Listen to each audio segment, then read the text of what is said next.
empresas recuperadas. Hace un año fue, Emilio, un poquito más, 2, que visitamos la aceitera La Matanza, una aceitera que también era una empresa recuperada. Y me tocó hablar en un día parecido a este, no sé si alguno de ustedes estuvo aquella vez, pero tal vez van a escuchar contar otra vez aquella historia. Al Vasco lo conocía ya por el año 2000, 2001. Cuando la crisis económica explotó, yo era legislador de la Ciudad de Buenos Aires, era presidente de la Comisión de Desarrollo Económico, y nos encontramos con algo impensado, que eran empresas que eran virtualmente abandonadas por sus propietarios y trabajadores que querían seguir trabajando y no querían que esas empresas caigan, porque eso significaba desempleo para ellos. Y así desde la Ciudad de Buenos Aires empezamos a tener las primeras experiencias, el caso Bruckmann, ¿te acordás? Y otros que, claro, y que empezamos a trabajar con el Vasco a ver viendo cómo salvábamos a esas empresas, porque lo que estaba claro es que había una crisis económica muy grande. Los causantes en el gobierno de la crisis económica son parecidos a los que hoy confrontan con nosotros. La ministra de Trabajo era Patricia Bullrich y mucho no le preocupaba por la suerte de esas empresas que cerraban. Y entonces nosotros queríamos ver cómo hacer para lograr que esas empresas sigan produciendo, porque los trabajadores querían que la producción no cayera, querían que las empresas no cerraran. Allí la primera reflexión, ¿no?, que debemos hacer, entre aquellos que piensan que el trabajo es un costo y los que pensamos que el trabajo es un insumo central para el desarrollo económico. Por mucho capital que tengamos, si no tenemos trabajo, el capital puede producir financieramente, puede rendir financieramente, pero no rinde en los términos que una sociedad lo necesita. Ahora, el capital más el trabajo puede generar esto. Puede generar empresas que den empleo, que permitan el desarrollo de familias y que hagan el desarrollo económico del país. Nosotros somos de los que creemos en esto. El trabajo no es un costo. El trabajo es una inversión que, asociada al capital, hace que la economía se mueva. Son tan importantes los que ponen el capital como los que aportan el trabajo. Se necesitan, necesariamente se necesitan. Pero lo real es que en aquellos días no sabíamos cómo resolver el problema que se estaba creando, porque además había un real sistema de abandono de las empresas por parte de sus propietarios. Se escapaban, se iban, huían. Y lo que uno se encontraba era trabajadores y trabajadoras que querían seguir produciendo, para seguir llevando el sustento diario a sus casas, pero también para que la economía no se detuviera. Allí empezamos a idear las primeras salidas con el Vasco y con el gobierno entonces de la ciudad. Y entonces se produjeron las primeras expropiaciones para ponerlas en manos de cooperativas de trabajadores. Y así surgieron las primeras empresas recuperadas. Hubo un segundo tiempo, donde los mismos que gobernaban en el 2001 estaban gobernando el país. Y acá, en el 2018, vivieron la experiencia que con el Vasco conocimos allá en el año 2001. ¿Y qué pasó? Bueno, pasó una empresa impresionante, que los que tenemos la edad que tengo yo, la recordamos como una de las empresas alimenticias más importantes de la Argentina, una marca emblemática, Canale, emblemática. Primero la empezaron a dispersar, a disgregar, a dividir, a atomizar, y finalmente un día dijeron: no nos hace falta esta fábrica, y decidieron cerrarla. 2018. ¿El Estado qué hacía? Miraba para otro lado. ¿Y para dónde iba a mirar ese Estado si lo que le recomendaba a los empresarios era que si el negocio no les rendía, importaran? Esa era la recomendación que hacían. Teníamos un ministro de la producción que venía del mundo financiero. Y lo que recomendaba a los empresarios que iban a pedir un auxilio financiero era que cerraran sus empresas y se fueran a producir a China, a Vietnam, a Corea e importaran desde allí. Ese fue el gobierno con el que ustedes se encontraron en el año 2018, cuando esta empresa cerró. Una empresa emblemática, vuelvo a repetir, una marca que está en la memoria de todos nosotros. ¿Y por qué esta empresa hoy está funcionando? Por la decisión de ustedes, por todo lo que dijo Nico, por el coraje, por la valentía, por el llanto, por la fuerza, por la unidad. Por eso está funcionando esta empresa. Por eso sigue funcionando. Y es una empresa, hoy pude recorrerla yo, pero sería buenísimo que la recorran todos, que todos pudieran recorrerla. Porque si todos la recorrieran, se darían cuenta el potencial que tiene esta empresa, que hoy solo está produciendo el 20% de lo que es capaz de producir, que contiene a 60 y pico de trabajadores y trabajadoras en su seno, que se hicieron una cooperativa. Ahora, si tuviera todo el potencial que esta empresa tiene, ayudaríamos también a ponerle fin a esa concentración también que en el mercado de la producción de hojalata y de latas y de envasados de hojalata existe hoy en la Argentina. Tendríamos otra capacidad y podríamos otra capacidad de distribución, y si habría más oferta, seguramente también para los empresarios que necesitan envasar, conseguirían mejores precios. La realidad es que el mundo ha cambiado, el mundo ya no es el que nosotros conocimos, ni siquiera es el mundo que conocimos con Néstor, es muy distinto el mundo que vivimos hoy. Y el mundo que vivimos hoy tiene un capitalismo muy perverso, más preocupado de lo financiero que de lo productivo.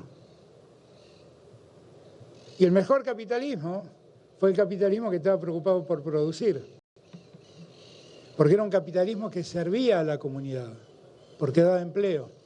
Ganaba plata que invertía, y está bien, tiene derecho, pero también ganaban todos los que trabajaban. Y nosotros eso debemos revivirlo. Ahora, también es cierto que la forma en que involucionó el capitalismo, no evolucionó, involucionó el capitalismo, ha hecho nacer una nueva forma de economía, que es esto que algunos llamamos economía popular, y que no es una coyuntura, ha venido para quedarse, ha venido para quedarse. Y por lo tanto lo que nosotros tenemos que hacer, primero, es darle un marco de reconocimiento a esa economía popular, y dos, darle un marco de protección a los que trabajan en la economía popular, porque son trabajadores,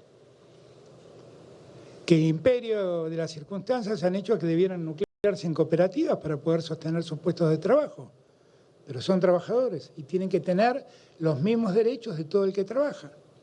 Por eso cuando el Vasco me hacía el reclamo por las jubilaciones, yo pensaba, tiene razón el Vasco. Son gente que trabaja, ¿por qué no van a tener los mismos derechos jubilatorios que tiene aquel que trabaja en relación de dependencia? Veamos cómo lo resolvemos, porque también tenemos situaciones difíciles. No les quiero contar mis penurias desde que llegué al gobierno, porque cada día me aparece una nueva y ya quisiera que paren las maldiciones que me han mandado, porque han sido muchas, ¿no? Heredar a Macri, agarrar una pandemia, transitar una guerra y soportar una sequía, ya está, más cosas no me pueden pasar.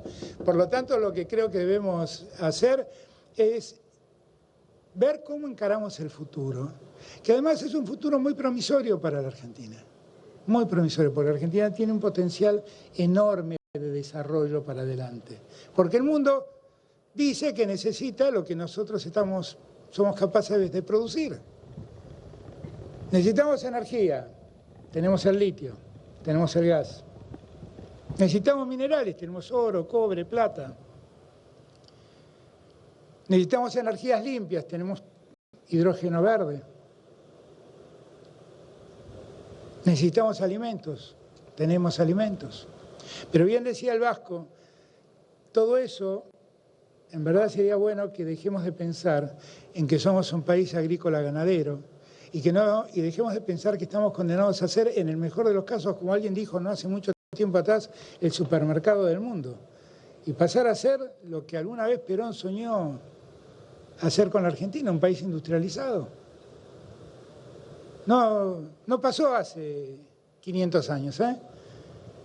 En los años de Perón se hacían aviones en la Argentina, se hacían automóviles íntegramente fabricados en la Argentina. Hoy cada auto que ustedes ven pasar, en el mejor de los casos, el 50% está hecho en Argentina, el otro 50% es importado. Pero hubo un tiempo en que el 100% se hacía en Argentina, ¿eh? Entonces, yo insisto en que si alguna vez se hizo es que podemos hacerlo. Y aunque la coyuntura no me acompañó, sí estoy seguro que dejé las bases para que eso se pueda hacer. Dejé las bases sentadas para que esa Argentina productiva, que es de desarrollo, pueda lograrse definitivamente. Y en esa Argentina de desarrollo también es imperioso reconocer a la economía popular y darle un marco legal que los contenga y darle soluciones innovadoras a una economía innovadora. El otro día vi que Emilio pasearon por la Plaza de Mayo en una feria de la economía popular y había una persona con un cartel que decía, hay otra economía. Claro que hay otra economía. La economía popular es otra economía. Es otra economía. Y hay que prestarle atención. Y hay que darle reglas de funcionamiento. Porque no son las reglas de la economía que llamamos formal. Porque tiene otras carencias. La carencia de poder acceder a un crédito. ¿Y cómo financiamos esto? Yo pienso, le preguntaba recién a Nico, ¿y cuánta plata te hace falta para que esto pueda funcionar? Me hace falta comprar insumos, me hace falta comprar hojalata. ¿Y cuánta plata te hace falta? 50 millones de pesos. Claro, una cooperativa le cuesta mucho acceder al crédito bancario por las condiciones que el sistema bancario impone. Ahora, con 50 millones de pesos esta planta funciona al 100%. ¿Y cuánto trabajo más damos? ¿Y cuánto abrimos el mercado de hojalata? ¿Y cuánto ampliamos la oferta de lata para que los productores de alimentos y demás tengan menores precios para poder vendérselo a los que consumimos esos productos? Tiene mucho sentido que le prestemos atención a esto. Porque además no es una empresa, son más de 400. Porque además no son 60 trabajadores, son cerca de 20.000. Tiene mucho sentido que le prestemos atención. Y esta reflexión tiene mucho sentido que la hagamos hoy, que estamos en tiempos electorales. Y que pensemos. Porque yo sé que seguramente no pudimos hacer todo lo que ustedes hubieran querido hacer en la empresa y no los pudimos ayudar todo lo que hubiéramos querido ayudarlos. Pero lo que sí estoy seguro que nunca le pusimos trabas, nunca los frenamos, nunca les impedimos avanzar y los ayudamos a avanzar todo lo que pudimos. Ahora, el 10 de diciembre va a haber otro gobierno. Va a ser uno o una de los nuestros quien va a sucederme a mí. O uno o una de los nuestros va a ser quien va a sucederme. Y lo que le tenemos que explicar a todos los argentinos y a todas las argentinas que están desalentados, que tienen motivos para estar preocupados, porque las cosas a veces no salen como uno quiere, porque cuando uno empieza a levantar cabeza viene otro problema más y vuelve a postergar. Animarlos y hacerlos entender que el problema, como bien dijo el Vasco, no está dentro, está enfrente. El problema son los que dicen que la economía popular es una banda de planeros que no quieren trabajar. El problema está en los que dicen que hay que terminar con la indemnización por despido. El problema está en los que dicen que hay que terminar con las vacaciones pagas.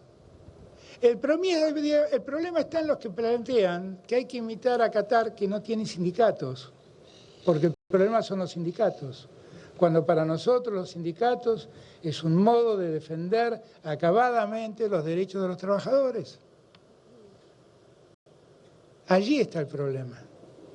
El problema está en los que creen que la escuela pública es un sistema de adoctrinamiento.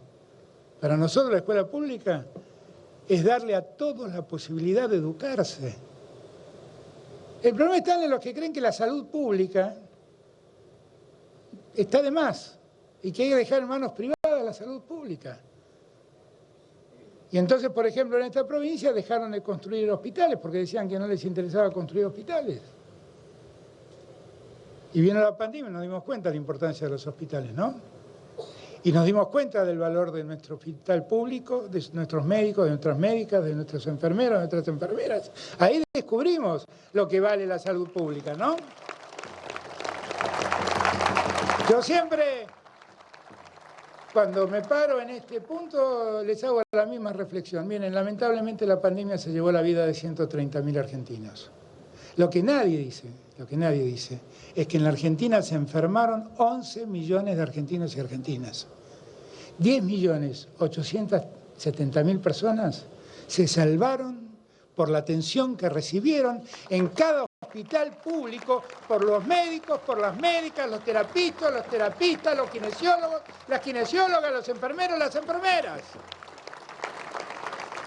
Y ahí no cuento los que se salvaron por la vacuna, ¿eh? Hablo de los que se enfermaron efectivamente. Frente a los que dicen que el Estado está de más, he escuchado decir que debemos estatizar las calles, privatizar las calles de las ciudades. ¿Ustedes se imaginan pagando peaje para andar por la Juan B. Justo o pagando peaje para entrar a la Avenida Corrientes? Dicen estas barbaridades. Y como gracias a Dios tengo la tranquilidad de haber dado libertad de prensa absoluta en la Argentina, tienen posibilidad de decirlas. No ejercen la libertad de prensa, abusan de la libertad de prensa. Pero dicen estas barrabasadas. Y lo que tenemos que decirle a nuestros vecinos, vecinas, a cada argentino y a cada argentina, por favor no volvamos al tiempo, no le entreguemos el poder al que para resolver los problemas de la Argentina le sacó el 13% de ingreso a los jubilados. No le entreguemos el poder a ellos. No le entreguemos el poder a los que manejaban el PAMI cuando Favaloro se suicidó. No le entreguemos el poder a ellos, ¿eh? No le entreguemos el poder a un irresponsable que habla de libertad cuando en verdad, y habla de cambiar el sistema cuando en verdad es el mayor defensor del sistema desigual en el que vivimos. Y dejemos de pelearnos entre nosotros, compañeros y compañeras, porque nosotros somos lo mismo. Somos hijos de Perón y de Evita. Sabemos qué intereses defendemos. Sabemos de qué lado pararnos. Y cuando llegue el momento, cualquiera de nosotros al que le toque gobernar, ¿sabe dónde estar parado? Al lado de ustedes, al lado de los que trabajan y las mujeres que trabajan, al lado de los que necesitan, al lado de los desposeídos. Eso fue